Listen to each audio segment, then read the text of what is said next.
While Donald Trump has framed his entire administration around the culture war of DEI and making sure we're bringing the meritocracy back and only the best and brightest should be in the top positions, he has done anything but that with the people around him. Take a look at Pete Hegseth, a Tulsi Gabbard, and RFK Jr. These are dangerous people, wholly unqualified for their jobs.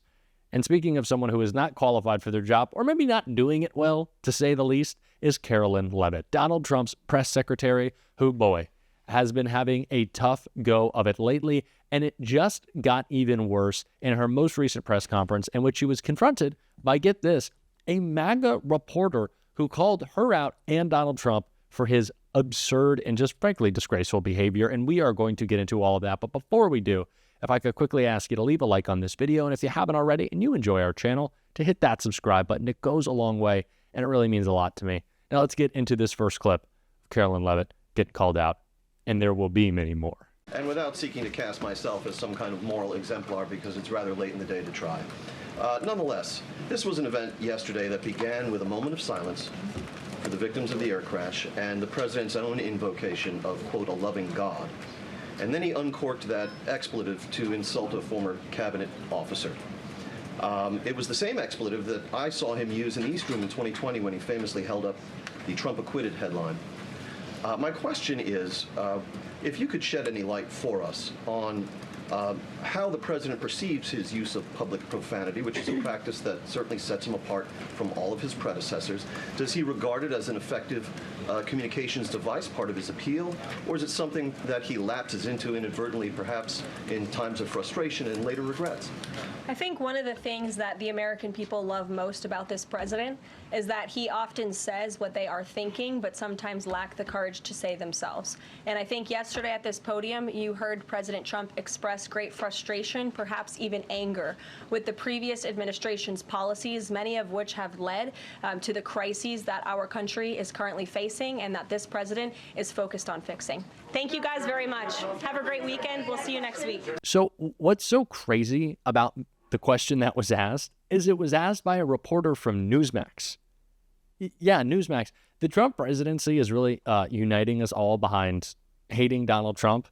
That's certainly one thing that he's able to do, not able to unify us in any other way. But yeah, we're all quickly realizing what Kamala Harris tried to tell everyone, what we tried to tell people, that it was going to be terrible, that this is a horrible person who not only shouldn't have been elected president, who shouldn't have been able to run. I feel like I'm going crazy at this point. Did we forget that? Did we forget that this guy should not have been able to run for president? That he's an insurrectionist, that he's a traitor, he's treasonous, he's criminal? Did we forget? I'm driven crazy by it at this point. He is disgraceful.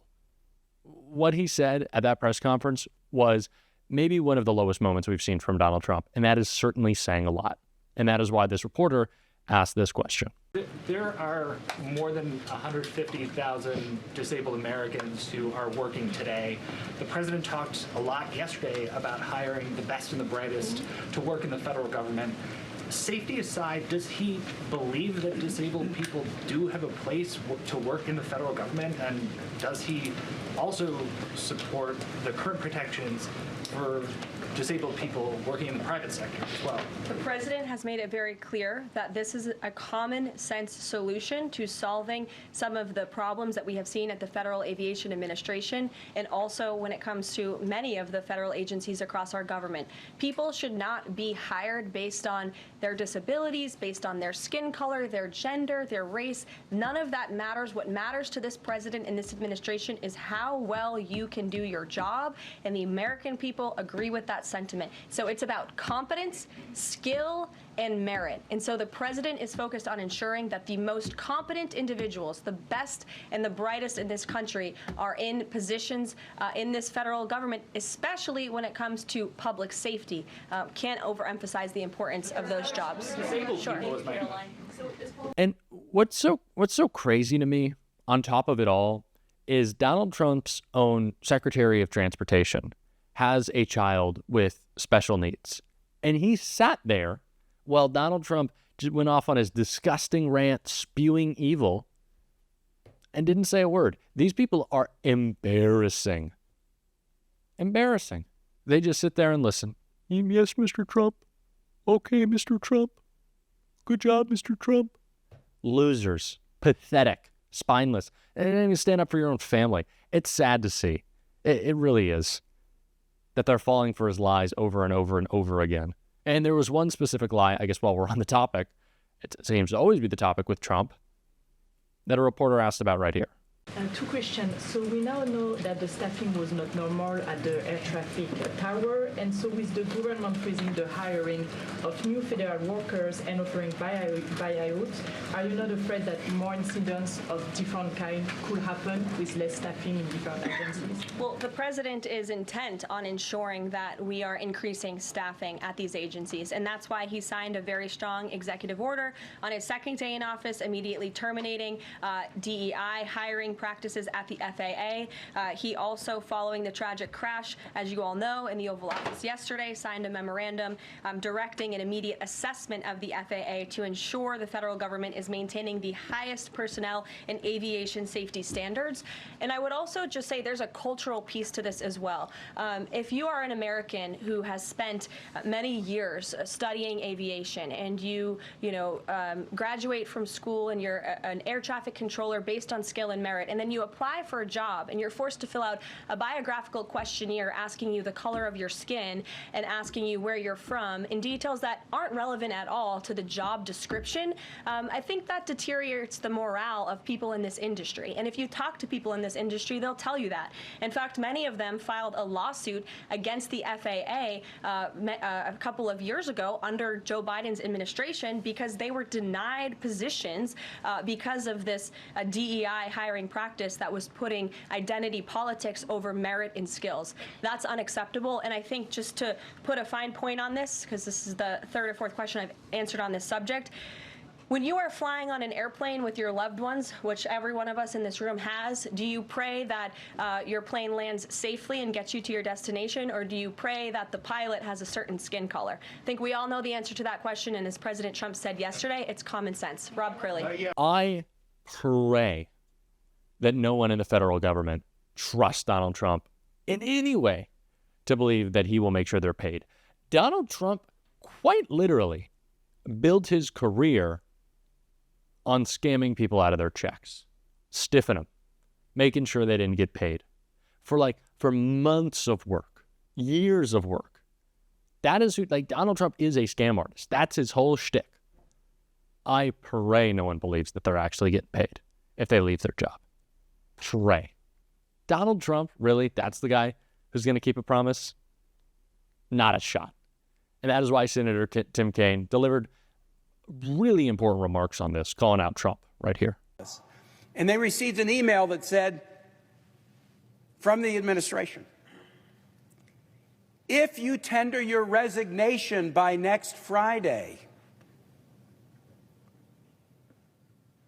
we will guarantee you payment through the end of September, whether or not you show up for work.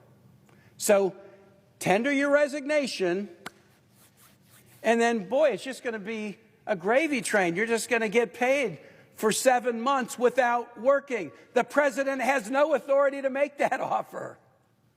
There's no budget line item to pay people who are not showing up for work. This is a guy who made this promise to contractors again and again and again when he was a private business guy. Oh, come work for me on my casino. Come work for me in a hotel. We're going to do a handshake. We're going to do a contract. The contractor does the work and then finds out they get stiffed. So my message to federal employees who receive this is, yeah, the president has tried to terrorize you for about a week and then gives you a little sweetheart offer. If you resign in the next week, we're just going to pay you for doing nothing for the next 7 months. Don't be fooled. He's tricked hundreds of people with that offer. If you accept that offer and resign, he'll stiff you just like he stiffed the contractors. He doesn't have any authority to do this. Do not be fooled by this guy. You were here before he was here, and you'll be here after he was here. Show up for work, be diligent, serve Americans every day, make their life better, answer their phone call, give them an answer, track down their constituent call. Don't be fooled by a fake offer that because he's terrorized you in the last week, it would be easy to just resign now and get a check for 7 months, because I can tell you that promise is worth nothing. Again, I implore everybody, do not trust this man with your income. Please. Don't trust him with anything. I wouldn't trust him to water my plants. This plant's not real. I wouldn't trust him to water it. I hope that wasn't.